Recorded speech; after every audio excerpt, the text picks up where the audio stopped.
আসসালামু আলাইকুম। Hi guys, আজকে আমরা তৈরি করব পাবদা মাছ। তার জন্য পাবদা মাছকে কেটে ভালো মতো ধুয়ে নিচ্ছি। তারপর এখানে আবার আলুও কেটে নিয়েছি, আলুটা কেটে ভালো মতো ধুয়ে নিচ্ছি। তারপর এখানে একটি কড়াই নিয়ে নিয়েছি, কড়াই সয়াবিন তেল আর পেঁয়াজ কাঁচামরিচ দেওয়ার পরে এটাকে ভালো মতো মিক্সড করে নিতে হবে।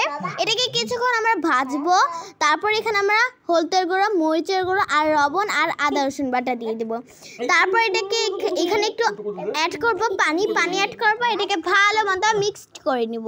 এই যে দেখুন মিক্সড করে নিচ্ছি আমরা। তারপর এখানে আমরা অ্যাড করলাম মাছগুলো। মাছ আমরা একটু আগে যে কেটে ধুয়ে রেখেছিলাম সেই মাছই আমরা এখানে অ্যাড করছি, পাবদা মাছ। এই তো পাবদা মাছ অ্যাড করার পর এটাকে ভালো মতো মিক্সড করব। সো গাইস, এটা কিন্তু এখন কষাতে হবে। আমরা এখানে এই মাছটাকে আমরা এখন কষিয়ে নিচ্ছি। তারপরে পানি দিয়ে দেবো, পানি না তো আলু দিয়ে দিব। আলু দেওয়ার পর এটাকে ঢাকনা দিয়ে ঢেকে রাখবো। সেই তো ঢাকনাতে খুলে ফেলাম। তারপর এখানে আমরা পানি অ্যাড করব। পানি অ্যাড করার পর এটাকে আবার ঢাকনা দিয়ে ভালো মতো ঢেকে রাখবো। তারপর ঢাকনাতে ওঠালেই আমাদের রান্নাটা শেষ। সো গাইস, এখন হচ্ছে আমরা ঢাকনা দিয়ে ঢেকে রাখবো। আর আমাদের রান্নাটি কীরকম লেগেছে আপনাদের কাছে কমেন্ট করে জানাবেন। অ্যান্ড আমাদেরকে সবসময় ফলো করবেন। আসসালামু আলাইকুম, ভালো থাকবেন।